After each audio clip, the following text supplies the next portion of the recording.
In my opinion, the Warhammer Titan is by far one of the most underutilized characters in the series. The history of the Tiber family alone and the possibilities of it makes my mouth water. So, when my viewers voted to see more what if videos, I immediately knew what I wanted to do. I wanted to make a video that showcased the Warhammer Titan in some way. And to do that, I took the classic what if scenario of the initial episodes and sort of flipped it on its head. What if Lara Tiber, as the Warhammer Titan, was the one to go to Paradis to flood out the founding Titan? What would that look like, and how much would the story change? So, without further ado, what if the Warhammer Titan attacked Paradis?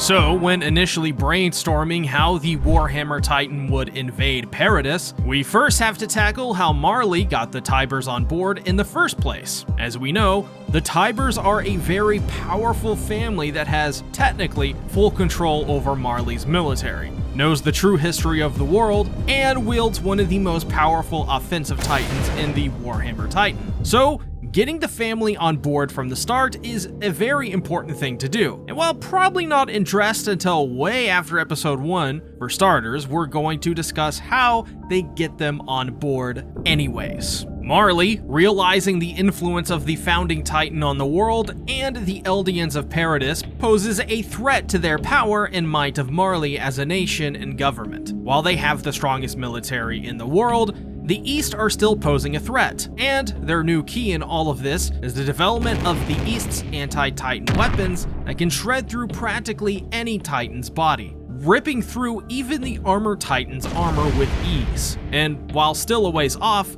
they know that this technology is in development and thus is in a need to bring back balance and reinforce their might. They need to take back the founding Titan. Initially, they considered using their own task force and Annie, a close-range combat expert who wields the female Titan, Reiner, who is in control of the armored Titan, Barclophicus, the colossal Titan, and as well Marcel, who has the quick and agile jaw Titan. However, this group remains unproven to a degree and are still young. So, not wanting to trust such an important mission to just youngsters, Marley only has a few options. Believing Paradis to be full of just a bunch of barbaric sinners, they choose to not send in the task force and instead opt to go for something more quick, cleaner, and someone with experience and knowledge of Paradis. They call upon the Tiber family, as their history in the Great Titan War, their knowledge and the true history of the world in general, and the fact they're home to the Warhammer Titan is just a no-brainer. The Warhammer Titan's use of armor that wraps around its body, its ability to create simple weaponry from hardening like mallets, swords, and even crossbows is something that would come in handy if they were to come upon any wandering pure Titans or any kind of offense from the founding Titan. Though, this is a last resort. So, to get the family on board, Marley has to convince them of the threat at hand. If the founding Titan is left in the hands of Paradis,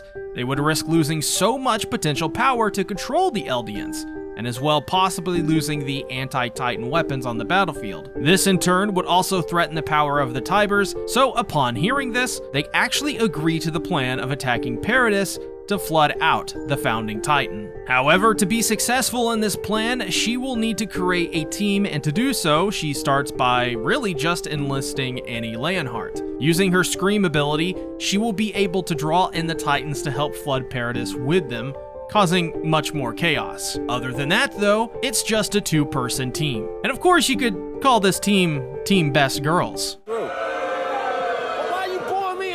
So, as the events of episode 1 unfold, Lara Tiber makes her way to Paradis by boat. She and her team then take a horse, where they begin their multiple-day journey to the outskirts of Wall Maria. Upon the way, they take note of the terrain, planning their escape if the mission fails accordingly. After a multiple-day journey, they arrive at her location, the outskirts of Wall Maria. Spending multiple days observing the walls, making sure that she can make her way in undetected, she finds an opening to go to the wall. There she uses her ability to burrow underground to create a tunnel, basically, to allow her to get past others undetected much easier. They then begin to launch their attack. Annie calls all of the pure Titans for them. The Warhammer, now with a small army of pure titans behind her, charges at the main gates to Wall Maria. Creating a giant spike battering ram, she easily smashes through the gates, breaking them permanently and allowing swaths of pure titans to roam into the walls. The initial reaction from the people is of pure confusion. Most people are not able to see what actually happens initially, but they can hear the sounds of the Warhammer Titan breaking through with the battering ram.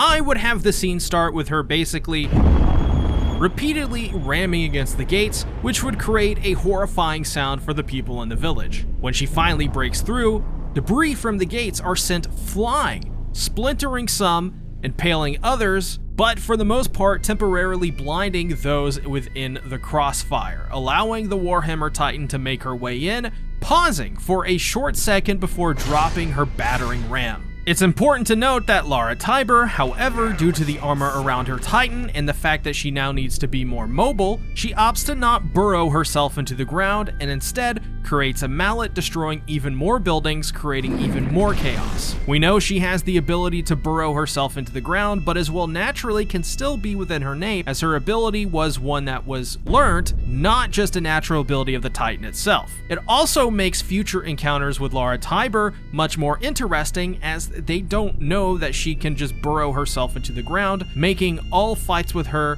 so much more tense and high stakes. Homes are wiped out in an instant, some of them containing families and people that are ripped to shreds from the hardened mallet. Simply put, it is purely a horrifying sight that befolds. Now begins their second phase, flooding Wall Maria with pure titans. And you can guess what happens from here, as the pure titans basically wander around, causing havoc, eating people at random, and just generally being horrifying and a nuisance. Eren, Armin, Mikasa, and Hannes, seeing this, make the way to their home, and what they see is unlike anything else. They see the mangled corpses of people strewn from their homes, some ripped in half, for only pieces of them are left.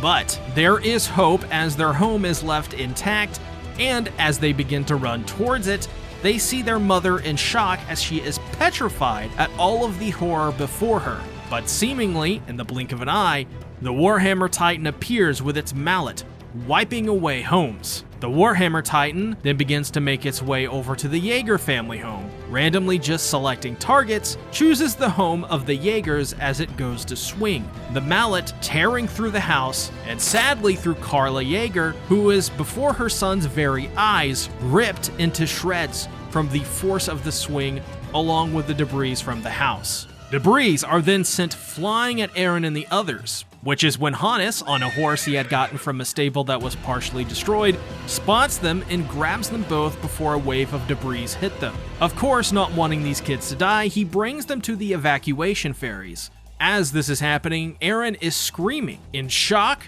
pain, and anguish over what he had just witnessed. Upon arriving on the ferries, Hannes stays behind, but sends them off. Eren, still in shock over what just happened, not even truly believing this is reality, as at this point is shocked once again. As the ferries are now packed, people are begging to get on the boats and save their lives, as the pure titans are flooding in. However, when the gates close, believing they are safe, moments later, the Warhammer Titan rams through the gate using a ram it created from its hardening like before, breaking it, killing plenty more, and more importantly, allowing the rest of the pure titans to flood in. As these pure titans flood in, the Warhammer Titan starts to mercilessly kill swaths of people, now sporting a blade used from her hardening. This sends the ferries off quicker. However, seeing this, the Warhammer Titan decides to take out the ferries and creates a crossbow with her hardening abilities once more, taking aim and destroying one of the ferries, killing many, leaving some to drown and the rest to helplessly survive if they can. However, going to fire a second shot, she realizes she is nearly completely out of energy, and if she continues on anymore, then she will be left vulnerable despite all of the chaos surrounding her. Considering her work here a success, even though it did not produce the results desired or needed, it was good enough, and just as quickly as she appears, she leaves, burrowing through the ground, out of Paradis, as the Warhammer Titan's body just suddenly stops motionless as it falls, crushing more people, and slowly decaying, leaving behind only the hardened suit that was around her body, her weapons that she used, the mallet, sword, and crossbow, and that's it. Just as quickly as she appeared, she is gone. Vanished. In this scenario, the immediate aftermath is rather interesting, because Eren, witnessing all of this, goes from disbelief to only one thing in his mind: revenge. He swears to get revenge for the death of his mother, the killings of his people, and all of it will be against the Titans. He only wants one thing, and that's to eliminate from existence the Warhammer Titan, and then all of the pure Titans. On top of that, Eren's newfound rage against the world leads him down quite a similar path to where his character usually goes, becoming more nuanced of a character after he touches Historia and Dinah Fritz, which do happen in my version, but, we may cover that in a part 2 if you want it. We kinda can't cover the entire story here today. Eren, Mikasa, and Armin as well, spurred on by these events, become cadets in the military to train to discover the truths of the world outside the walls, and of course, to get revenge for the attack of their people. As well, Hannes wouldn't feel as guilty over not pursuing the Smiling Titan and leaving Carla. So some of his character would be salvaged from this and would lead him even more down the road of alcoholism, as witnessing Carla's death, the slaughtering of his people by the Warhammer Titan, and him feeling he let everyone down drives him into a very dark place. Then we have the mystery of the Warhammer Titan that would permeate through a lot of the series. Instead of Eren seeking revenge against the armored and colossal Titans, the visions of his mother being wiped out by the Warhammer is one that is more personal and more brutal, as he saw his mother die in a very brutal way right before his own eyes. As well, the central antagonist would still be Marley, but there would be more of a central antagonist in Attack on Titan for Eren's character. This would last much longer than with Reiner, as Eren seemingly moved past Reiner upon learning the truth of the world and the future. Still though, the Warhammer would become a sort of goal for Eren's character to exact his revenge on, and one of the big motivating factors throughout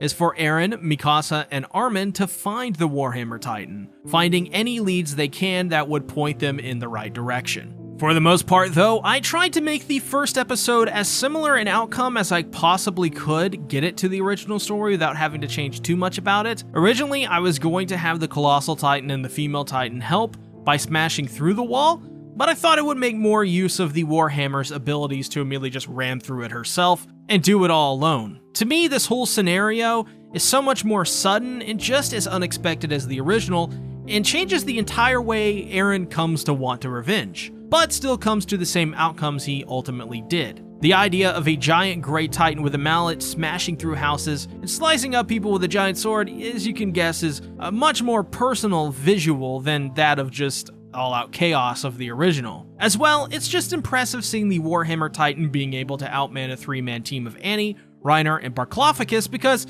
she has so many abilities she can use to be offensive and defensive at the same time. I like that she can use a variety of weapons like swords, mallets, and crossbows, which, by the way, is canon, because it makes this Titan seem like such a threat immediately. Imagine if Eren's first ability was against the Warhammer in Season 1 and not Annie. I don't think that would end well for Eren, as he is inexperienced and would have to fight against a Titan with weapons that's also a lot more armored on top of that. Generally speaking though, I wanted to, with this video, create what I thought to be the most realistic depiction of getting the Warhammer Titan on board to attack Paradis in episode 1 and what that ultimately would look like. Feel free to disagree in the comments below, but for everyone else, what did you think about this what if theory? And if it were you, what would you do given the scenario? Would it be similar or different from mine? Also, drop in the comments below other what if videos you'd like me to cover on Attack on Titan. I have a Patreon which you can support here, and also a Chainsaw Man channel called